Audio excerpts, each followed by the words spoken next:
Welcome back to the King's Corner, the place for all things Bethesda. I am the KingFanMan. Bethesda just released another trailer for their new expansion to the Elder Scrolls Online, Summerset. Of course, this is based on the homeland of the Altmer, or the High Elves, whose home is the Summerset Isles, which are 2 main islands and a dozen smaller ones off of the southwestern coast of the mainland of Tamriel. Its closest neighbor being Valenwood, the home of the Altmer, or Wood Elves. Now, even if you don't plan on playing ESO, these expansions are still important because they have been deemed canon by Bethesda. Plus, they do give us an opportunity to see and explore lands from a far past Elder Scroll game, this one being Daggerfall, or maybe even a future game, and we get to learn more about the awesome history and lore of the Elder Scrolls universe and the mystic land of Tamriel. In this video, I wanted to give you a brief history and a few facts on the Altmer and the Summerset Isles, either to prepare you to play this expansion or simply to learn more about this awesome land.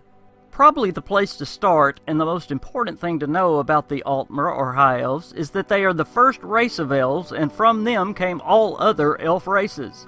Long before there were any Wood Elves or Dark Elves or even Bretons, half elf, half man, the Altmer with a D instead of Altmer with a T as they're known today. They were called this because before they settled in Tamriel on the Summerset Isles, they lived in their homeland of Altmeris in ancient times. Now, no one knows why they left the Altmeris or exactly where it is even located today, or if it even still exists. But historians do agree that Summerset was the place they first settled after leaving, and it became known as the birthplace of civilization and also the birthplace of magic. Now, another very important fact to know about these proud elves is that they don't just think they are better than the races of men and beasts, they normally are.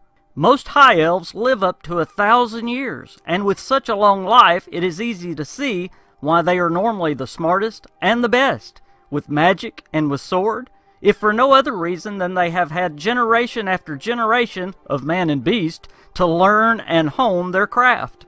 Their lineage also stretches back to the dawn of times. The High Elves were the first to wield a sword, to grow crops, to play an instrument, to write poetry and books, and of course, to wield magic.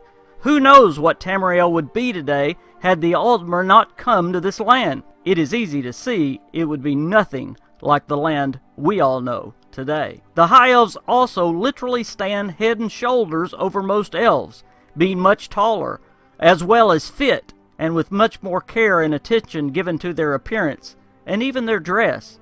So maybe they're not arrogant as most men think of them. Indeed, they may just be above and better than all other races of Tamriel. Many also don't realize that most modern religion came from the Altmer. Many of the gods worshipped on the mainland by man and beast originated on Summerset. As the Altmer society grew large and strong, a group of elders rebelled against the many new practices of the younger elves. They became known as the Psijic, or the Psijic Order, the keepers of the old ways.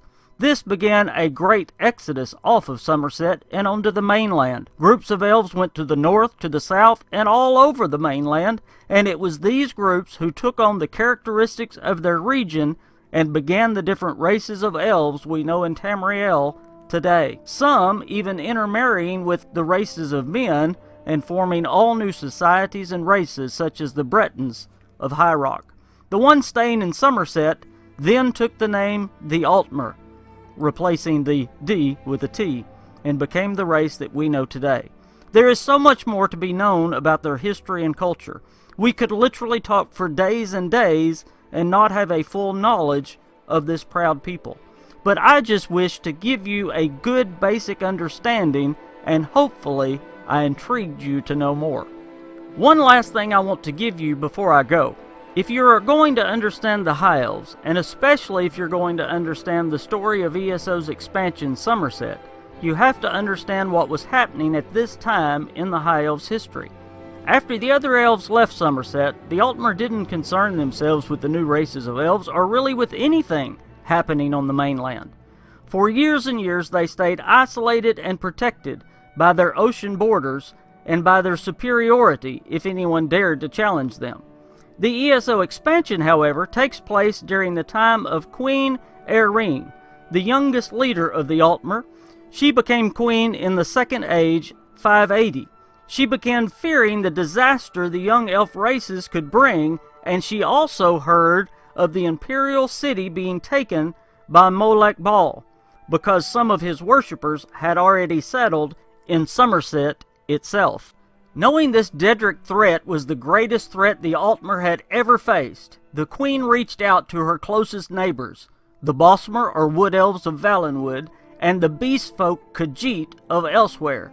She thus formed the Altmer Dominion, an alliance of these three races to fight against the growing Daedric threat of Molech Bal and his followers. It is this war that ESO's Summerset explores.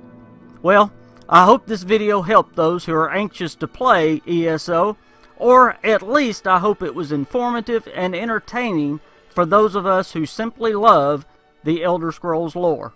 Regardless, I want to thank you for stopping by the King's Corner today. Let me know in the comments if you're planning on playing Elder Scrolls Online Summerset, or if I missed anything that I should have brought out about the Summerset Isles or the High Elves. If you aren't a subscriber, hit that button, guys, and you'll enjoy many more great Bethesda videos. From my heart, thank you for being a part of this channel. I am the KingFanMan, and I'll see you next time.